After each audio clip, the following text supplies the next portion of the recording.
Alright guys, so this is the second part of the diffusion in HLIB Bio 1. Now, as I said in the last part, in this part you actually get to do your own experiment, so that's pretty cool. However, you're not actually going to go out and take samples, measure the AMU, take the temperature. You're not going to do that.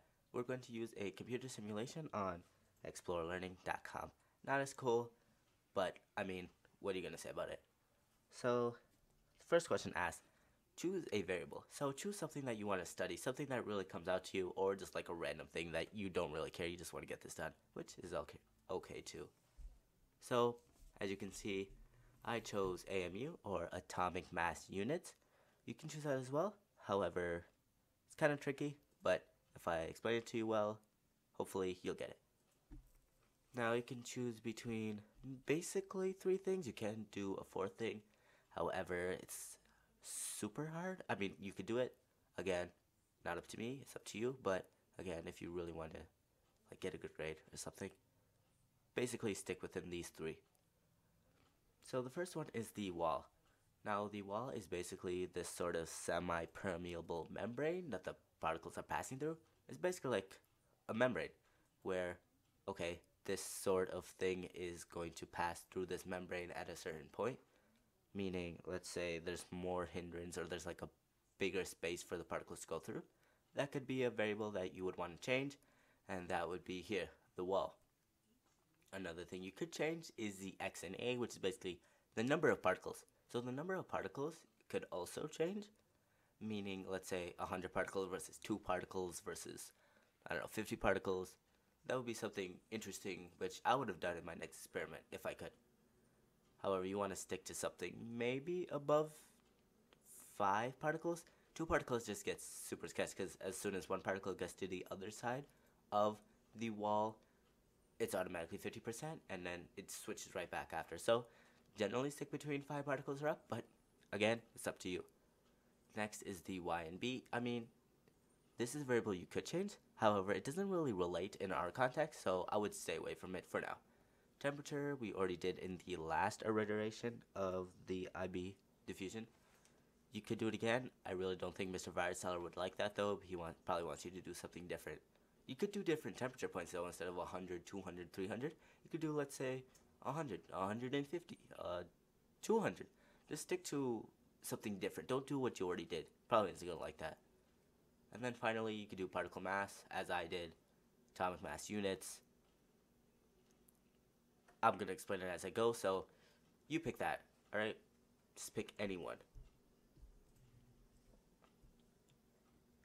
So, question number 2 states, form a hypothesis.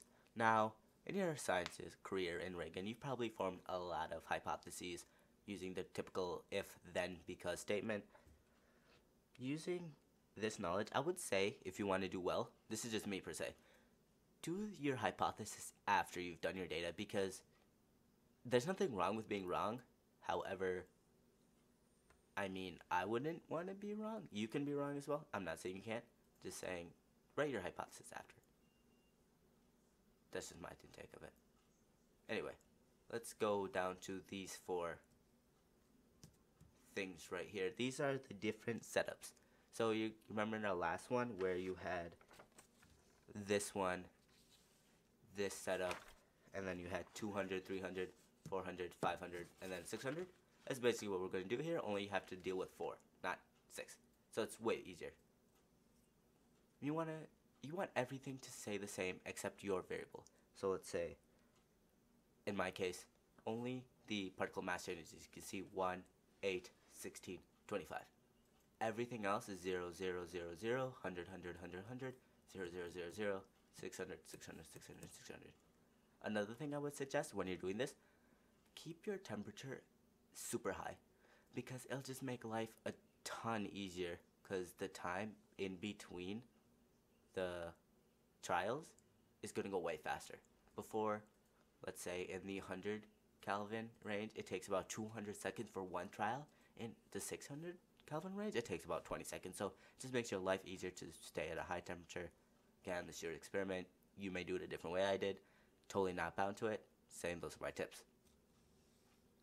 After you completed this, you would actually go out and complete your data. You go to Explore Learning, diffusion.com. Let's see, so I'm already here, and I just put my wall to 0% just to make it, again, faster. My A, I usually keep at 100, Y and B, 0, temperature Kelvin. Then I want to move this. I use my AMU. So let's just do a quick run. So the AMU is at 1, right?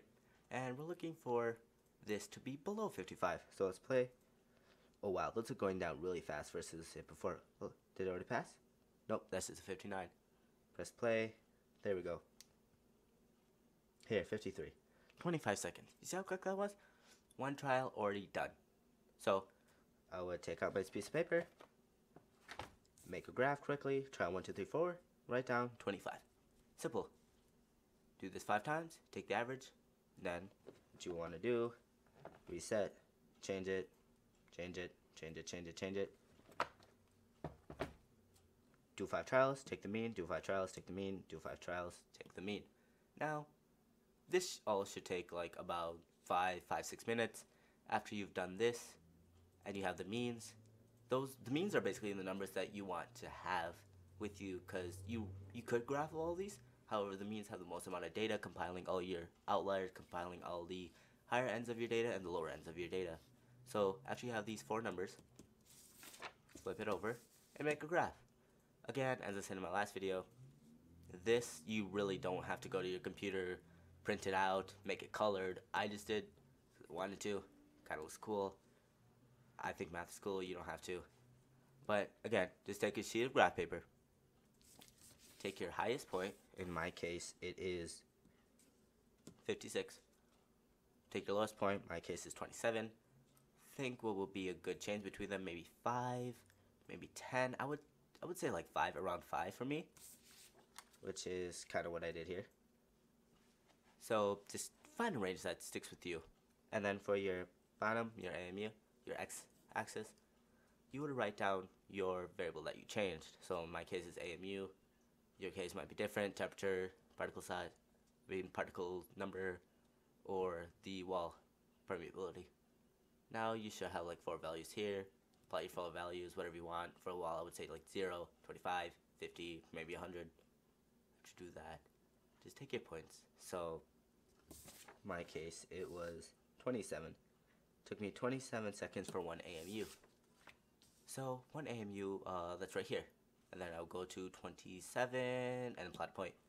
Next, I would go to 8, wherever I was for my mean. Plot it there, plot it there, plot it there.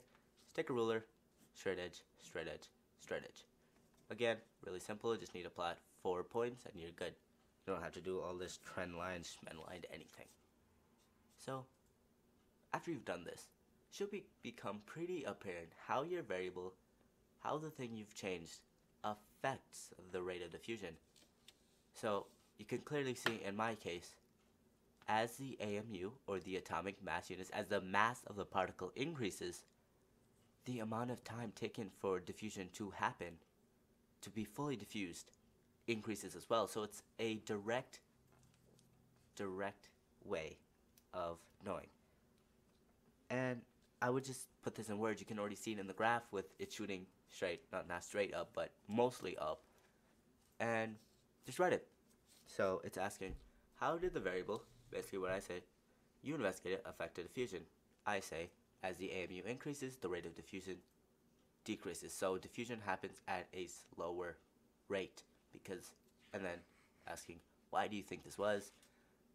Makes sense, because the heavier something is, the harder it is to push, the more energy it is required to push it. So let's say you have a bowling ball. Let's say you have a bowling ball and you try to push it. It's harder to push than, let's say, a tennis ball or a soccer ball, something that's lighter. Basically the same thing that happens on a microscopic scale. But in this case, this affects the rate of diffusion. Again, chucking something versus just rolling it. It's just way easier to understand that way. Now, after that, that's it. You're done. You completed your own experiment. You had a hypothesis. You had a variable that you changed. You made a graph. You made a table. You wrote your conclusion. There you go. That was simple, wasn't it? If you have any questions, feel free. If you see me walking down in the hallway, just be like, yo, right, how did I do this? And I'll be more than glad to help you. Alright, see you in the next video, guys. Peace.